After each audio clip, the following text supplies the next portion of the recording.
House of the Dragon, Season 2, Episode 4, The Red Dragon and the Gold, I think is going to cause a lot of discussion among hardcore and casual viewers of the show alike, as I got the feeling this is kind of what a lot of people have been waiting for since Season 1, a true Dance with Dragons. And I do think for the most part, this episode did deliver in its promise and was among the stronger episodes of the season so far. But this episode was far more than just the Battle of Rooks rest, which will of course grab all the headlines, but also the politics and character dynamics in the first half were wonderfully done. The only issue that some will have with this episode is it really does make it clear that the writers did really stretch a paper-thin story across the first 3 episodes, with several storylines and characters almost treading water, which in turn slowed down the pace a lot. I think this episode is going to change all of that. I'm going to start this review by talking about Daemon at Harrenhal. I've seen many fans complaining that he's literally doing nothing there. But for me, as someone who's deeply invested in the lore of Westeros, and Harrenhal in particular, for me, these scenes have been a pleasure to watch. Don't get me wrong, I did like the Harrenhal arc from Season 2 of Game of Thrones, but it's very clear they were still working with a much smaller budget to really do the Cursed Seat of Harren justice. House of the Dragon has nailed Harrenhal in a way Game of Thrones never could, and it's truly getting across the magical cursed ruin aspect of Harrenhal that Game of Thrones almost completely sidelined. First dream sequence for Daemon, with a young Rhaenyra on the Iron Throne, really tells us a lot about the internal struggle Daemon is having within himself. These questions Rhaenyra is putting to Daemon are truly issues and questions he needs to address himself, but can't bring himself to. His decapitation of young Rhaenyra, I don't think it's him rejecting her, like a lot of people have argued, but rather him attacking his own insecurities he is still not yet willing to face. Now the second dream sequence, where Daemon follows Aemond to find it truly to be himself with an eye patch. Again, I find this all very telling, with it giving us a glimpse into Daemon's often closed-off psyche. I think this is very much Daemon seeing a lot of himself within Aemond, and to some degree that does cause him great concern. Aemond is a strong fighter, has a sense of unpredictability, and has the most powerful dragon. Daemon seeing himself in Aemond shows the viewer how much he sees him as a threat. I think all of these dreams have a vital purpose in the story, which I ultimately think will be the catalyst that allows Daemon's character to develop, setting up certain events to happen at Harrenhal come the end of the war. We also have a brief hallucination of Laena, which I also find very interesting. While I don't think this is necessarily as important to the plot as the dreams, I think it is starting to show the audience there is a place deep down where Daemon hides his guilt. I get why some fans might be frustrated and find this all boring, but knowing where it goes in the book, these dreams are going to prove to be vital. If you've been following this channel for a while now, then you know how much I love Alys Rivers as a character and the mystery surrounding her. I'm really glad they haven't watered her down or gone with the wet nurse healer angle, but rather they seem to be fully committing to the witch, mystical side of her. Gal Rankin has nailed the performance and her casting is perfect. At the same time, she seems young, but also older than her years, as she's described in the book. It's very clear she knows a lot about Harrenhal, and whatever her powers turn out to be, they seem to be related to the old gods, and thus these dreams are 100%, in my opinion, her doing. I've seen some fans worried they're going to make Alys and Daemon have a sexual relationship. However, I really can't see them doing that at this stage. Daemon is definitely intrigued by her, but I don't see it going that far. But you know, I could be wrong. What I love about Alys and Daemon's dynamic is how these dreams are making Daemon confront his own issues and are vital in growing Daemon as a character, for him to become the man he is at the end of the story, allowing his final fate. If you read the books, then you know what I mean. We have a very interesting scene between Rhaenys, Corlys and Alan, which for me has 100% confirmed that at least in the show canon, Adam and Alan of Hull are Corlys' bastard sons. It seems to me that Rhaenys knew of them for some time, and it's just something that Rhaenys and Corlys have chosen never to really address. Given Alan's age, he must have been born very early into the relationship with Rhaenys. I love how pragmatic Rhaenys is being with the situation, and it's quite refreshing to see someone handle a bastard in such a way. without the stigma attached, actually feeling sorry and concerned for the stigma attached to it. She holds no personal ill will towards Alan, and in fact wishes he could be given the praise he deserves for saving Corlys. It seems to me that it's Corlys, rather than Rhaenys, who is the one who would rather not address the situation, perhaps out of shame or guilt. I have a feeling Rhaenys' words during this scene could be what motivates Corlys into bringing Alan and Adam into the fray. At this point, I'm also going to double down on my theory that Alan shaves his head to hide his silver hair, a little nod to Dunk and Egg, and that maybe as the story goes on, he will grow it out. Without going into book spoilers too much here, I do wonder what impact Alan's age is going to have on the sewing storyline, and specifically Baylor. But hats off to the casting department, because both actors legitimately look like they could be father and son. The scene with Alicent taking moon tea stuck out to me as very interesting, frankly, all while clearly knows exactly why she needs the tea, but doesn't push the matter. He plays along. I personally do believe she did take the tea because she was pregnant. The way she was holding her belly kind of pointed me in that direction. However, it could just be a precaution. Something that is not clear is how long this affair with Cole has been going on. I don't know why, but I'm starting to think that it started long before Viserys was dead, that this isn't a recent thing. There are a few hints at the end of season 1 there could be some kind of relationship between them. Even though I don't love this storyline, there might be some clarification in the future. What I find odd about all of this is, strictly speaking, Alicent isn't actually really doing much wrong, in the sense there isn't really anything stopping a Dowager Queen from taking another husband or moving on. But again, most Dowager Queens, by the time they become Dowager Queens, are really past the childbearing years, and unfortunately during this kind of time period and setting, lowers their value significantly, which is unfair, yes, but harsh reality. Alicent is a particularly young Queen Dowager, and it's something I think we often forget as viewers. But what I'm getting at here is there's nothing wrong with the idea of her wanting a romantic relationship. The issue specifically here is the timeline of her husband's death and the person she has chosen being Criston Cole, who is a Kingsguard and thus sworn to chastity. And while sex outside of marriage is still going to be looked down upon and a scandal if caught, the fact it would be Criston Cole as well is what makes it so much more damaging. Now, the first Black Council scene, to me, really sums up how both the Black and Green Councils have huge issues of councillors who are trying to push their own authority over their supposed monarchs. While you have the Green Council not even seeing Aegon as a figure of authority, in the Black Council you have Rhaenyra's supporters, supposed loyal councillors, jockeying for power the moment she's not there, starting to openly question her decision making. Despite backing Rhaenyra's claim and thus accepting Jace as heir and Baylor as the future Queen Consort, there is no respect to their position.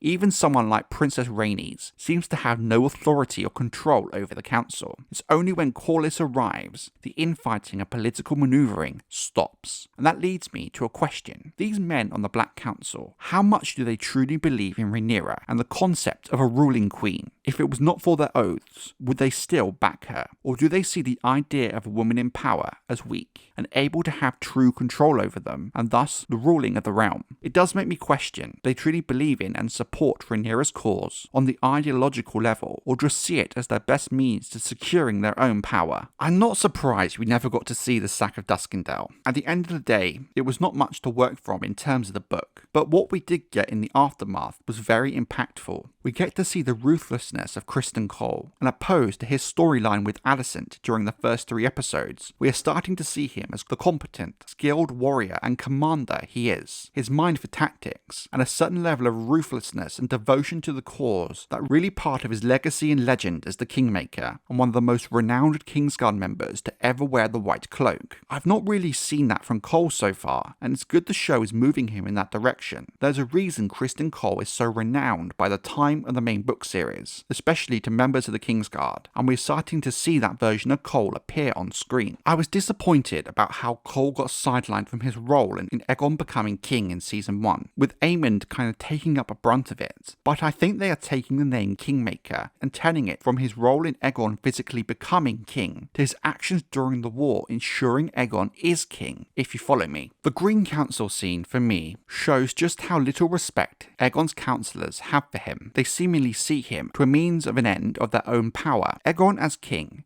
gives them power, and this war for the council is more about them holding on to their own personal power than backing Aegon in any ideological way. They agree to back the rights of the firstborn son because it suits them, just like the Black Council supports Rhaenyra's claim because it suits them. All this feeds into Aegon's need for approval and to prove himself worthy of the throne in his own eyes. What is interesting here is the council seems to be shocked that Aemond and Cole have been planning this whole war for weeks, and you can see the shift in mood as they start to take Aemond more seriously, which in turn compounds Aegon's feelings of inadequacy as king. It was great to see Aegon and Aemond speaking in High Valyrian. At the end of the day, despite their mother being a Hightower, despite Otto being the puppet master, they are still the blood of Valyria. They are still Targaryen, despite how much of the fandom wants them to be Hightowers, first and foremost. Furthermore, we learned a lot about Aemond and Aegon from it. Aemond's Valyrian is perfect and feeds into his ego that perhaps he is better suited to rule than his brother. Aegon is barely even able to string a sentence together, and I think that really kind of helps reflect the kind of character he is. He was carefree, never really working too hard or having to really try. All of a sudden he's found himself in a position where his skills he never learned and are lacking at, compounding his feelings of inadequacy even more. The scene between Alicent and Larys after the small council is another one that was a bit odd to me at first. Namely, Alicent leaving the moon teapot out with the lid off, in the open. Someone, especially a man like Larys, is going to clock that. But what this scene really highlights to me is two things. Alicent is coming to terms with the idea that she placed Aegon on the throne over a misunderstanding, even though realistically, Otto still would have made the play anyway. But it is a necessary journey for her to go on to strengthen her resolve and fight for Aegon's claim, because frankly, there's not another option at this point. In a way, this mirrors Rhaenyra, now coming to terms with the fact she's going to be fighting a war with no peaceful outcome available. This scene also starts to show that Alicent is having a difficult time adjusting to the fact that her power and station that she's enjoyed for many years has been greatly lessened with Aegon becoming king, and even more now Otto is no longer Hand. I think that Cole becoming Hand really did help reinforce this. With Otto gone, few people are going to be willing to listen to her in the same way they used to before. Despite the obvious medical reasons as to why she's isolating herself from the small council, it's isolation from the halls of power nonetheless. Following another small council scene with a frustrated Aegon storming out, he sits down with his mother to vent his frustration. She's quite harsh to Aegon, in fact in a way hyping up her own political prowess as well as Otto's, thus enforcing in Aegon's mind how he is at the moment just a tool that others are using for their own means. No one placed him on the throne because they believed he would be a good king, but they saw a means to enhance their own station and power. I really do think Alicent's reaction here is directly linked to her lashing out at the idea of her own power and position fading as she slowly loses control of the council. Rather than trying to support her son, she's telling him almost the exact opposite of what he needs to hear in this situation, and only pushes Aegon closer and closer to doing something rash. At the end of the day, Alicent, Otto,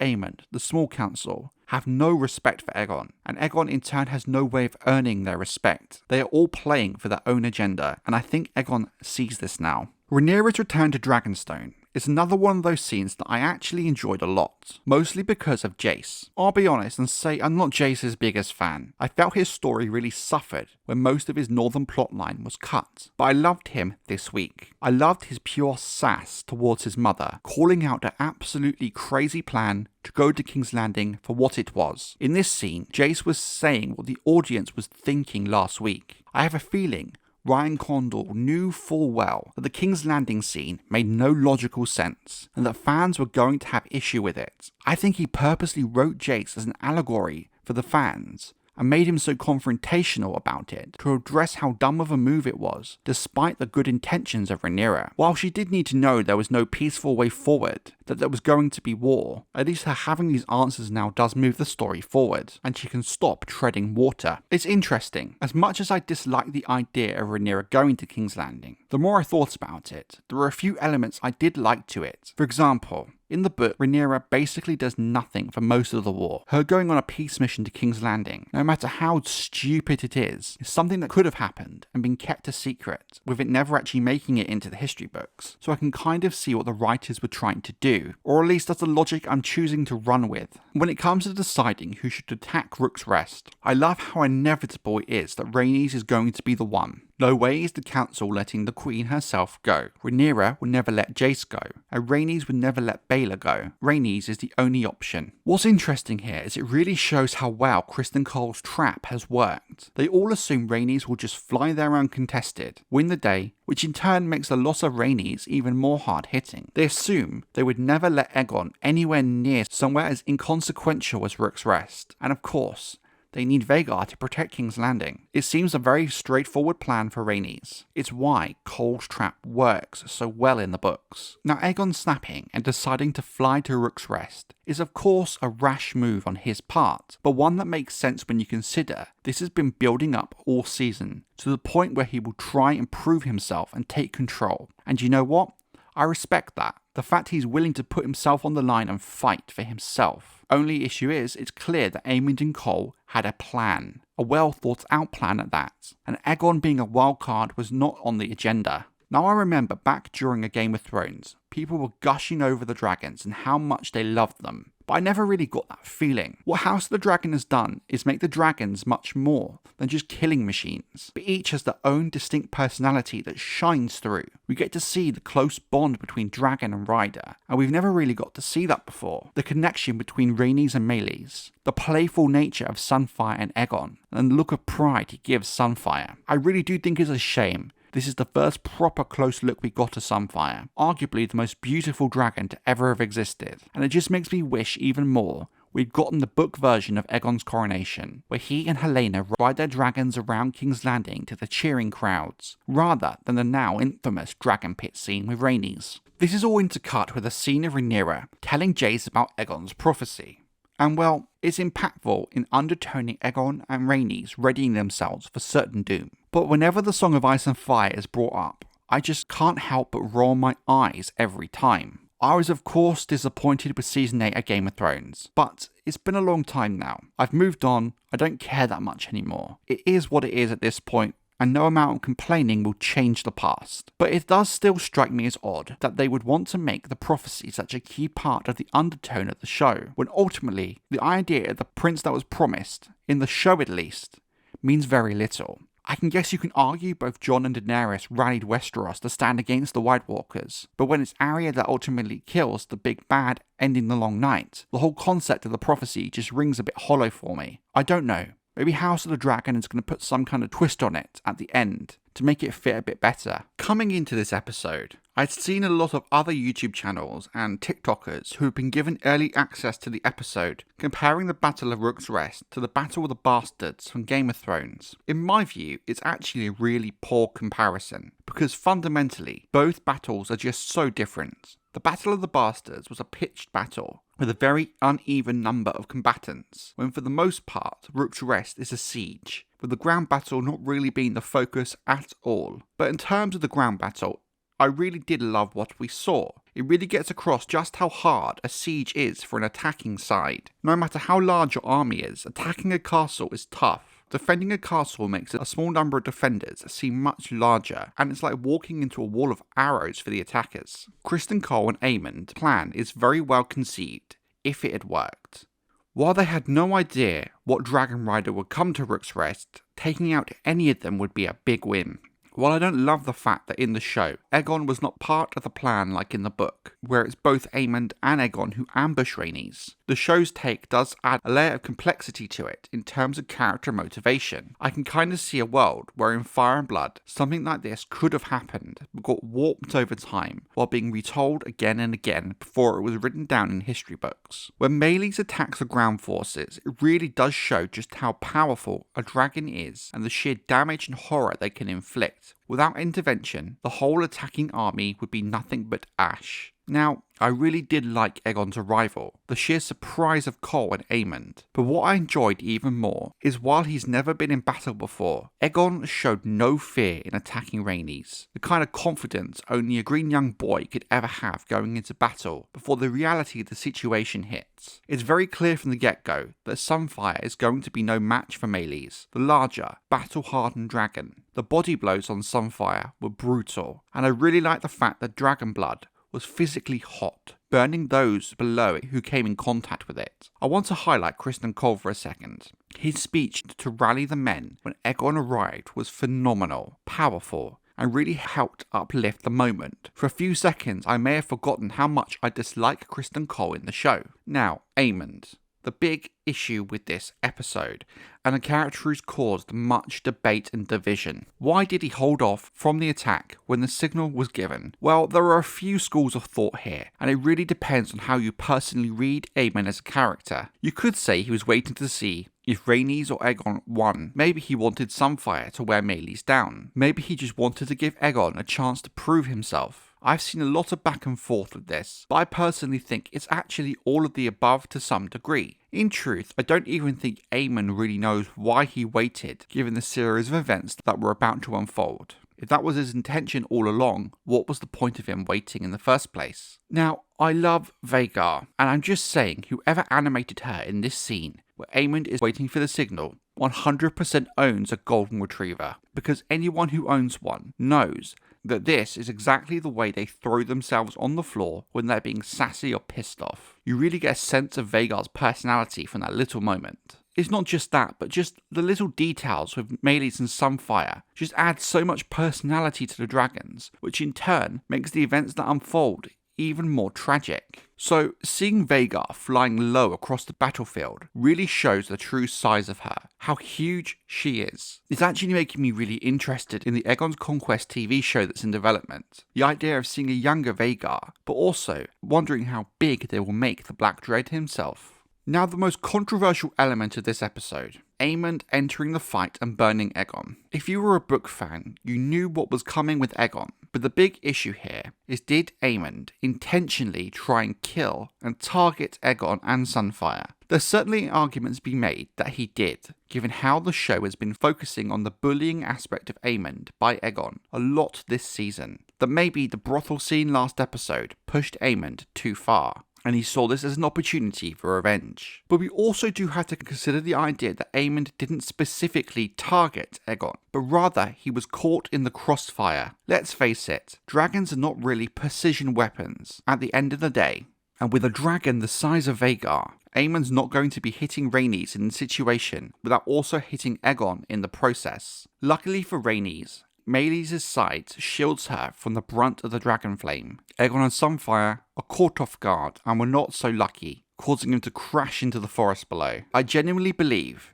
that it is just as likely Aemond just didn't care who he hit in this situation. I don't think he cared if Aegon was in the way or not. I'm not really a fan of this, to be honest, and I do get why people are upset by it. But I think Ryan Condal has made this situation purposely a bit ambiguous to allow for the viewer to interpret Aemond's motivations. That's the kind of way he's insinuated in interviews, and it does kind of fit with Aemond's actions the rest of the episode. My take on this is, at best, Aemond willingly risked Aegon, not really caring who he hit or how he hit them, as long as he won the fight. At worst, Aemond did intentionally try and target Aegon. None of it is a good look for Aemond at all, but we're just going to have to wait and see how this plays out in the episodes to come, and it might actually become clearer by the end of the season. What I also loved here is that in theory, Rhaenys now has a chance to escape back to Dragonstone, with Aegon now possibly dead, but she sees an opportunity to take out Aemond and Vhagar, even if the odds are still stacked against her. In this situation, if she somehow manages to kill Aemond, the war would effectively be over. She stays to fight, knowing it would likely mean her death, simply for a chance to end the war. The dragon battle between Vhagar and Meleys was really well done, and something I know so many fans have been waiting to see: a dance with dragons. And it was just that, a dance. Albeit a brutal, bloody one. Despite all the disadvantages, Meleys does really well using his speed against Vhagar, but really the aspect of the fight that does leave me scratching my head somewhat is the fact that somehow Aemond managed to pull off a sneak attack with a dragon the size of a hillside. I guess there was a lot of smoke, maybe Rhaenys just couldn't see through it, but Vhagar grabbing Meleys by the neck, even though I was enjoying the battle, really did make me sad. Even in this action-packed battle sequence, they still managed to make it sorrowful and tragic. The look Meleys gives Rhaenys, as Vhagar is biting down on her neck,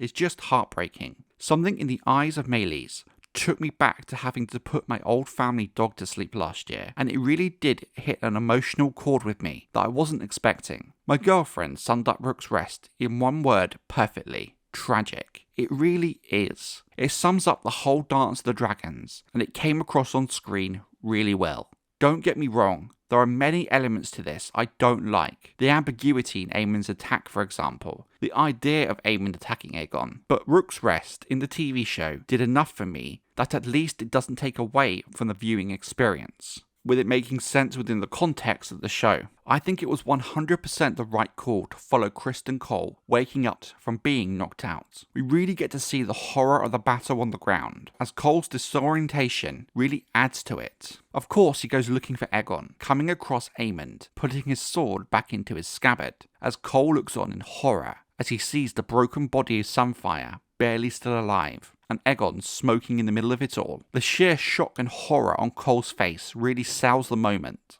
Something about Aemond's calmness opposed to Cole's shock is really effective. There is again a hell of a lot of debate as to if Aemond was about to intentionally mercy kill Aegon here, given what had just happened in the battle. I think there is a reasonable assumption to make, but I do not personally think that is what Aemond was doing. Yes, he had his sword out, but I think it's a perfectly reasonable thing to do when you're in the middle of a battlefield. Yes, he's not likely going to run into any attackers, but you can never be too careful. Putting that aside for a moment, the main reason why I don't think Aemond was actually going to try and mercy kill Aegon is down to the fact he was clearly putting his sword away before Cole even made his presence known. But again, for now at least, I think they have made it intentionally ambiguous. I also like that they kept us hanging with seeing how badly Aegon is hurt, something I look forward to seeing next week. Now, a small detail I want to pick up on is Aemond picks up Aegon's dagger, the dagger which has the hidden text about the Song of Ice and Fire. Now, given the amount of fire around Sunfire's crash site, I do wonder if the dagger possibly got hot enough that the text was visible, albeit briefly, or if maybe Aemond might stumble across it somehow. We'll have to wait and see, but it's definitely something to keep an eye out for. I do just want to highlight that once again, the acting is top notch from the whole cast, but I want to single out 3 specific people. Ewan Mitchell is doing a wonderful job as Aemond. I knew he'd be the right person for the part from watching him in The Last Kingdom, but the way he plays Aemond really gets across the sinister aspect of him. Tom Glencarny really has stolen the show this season and has been consistently my favourite performer. I think the writers really wanted people to dislike Aegon this season, but I can't help but enjoy every scene he's in. If you want people to dislike a character like Aegon, you should never have cast someone as charismatic as Tom to play him. I also want to say it's been wonderful seeing Millie Alcock again with these 2 cameos this season, and it just hits home to me how I wish season 1 was in fact 2 seasons and we'd gotten a full season with Millie as young Rhaenyra. There was so much we could have seen on screen during that time skip. This is the most balanced episode of the season so far, and I can't really pick out much I didn't like. The pacing was good, the dialogue was good, the issue with the logic of the King's Landing trip was addressed, characters are acting more like themselves, and the plot seems to be actually moving forward. Yes, there are of course things I don't like, and there's still some big question marks over Aemond's actions at Rook's Rest, and the implications of that going forward, and if there will be more clarity on his motivations. From a casual fan point of view, I think this episode will be a clear 9 out of 10. You can already see that in the viewer ratings and the reviews, but from my book reader point of view, the choice to change the context of the dragon battle at Rook's Rest is not something I loved, but for the most part, that was the only thing I really wasn't a huge fan of. I think from a book point of view, I think 8 out of 10 is a fair score, so on balance between the two, let's call it 8.5 out of 10. Now, I really hope the writers build upon this new momentum this episode has given the show, and I hope we're not going to get another 3 episodes of treading water till the next main event.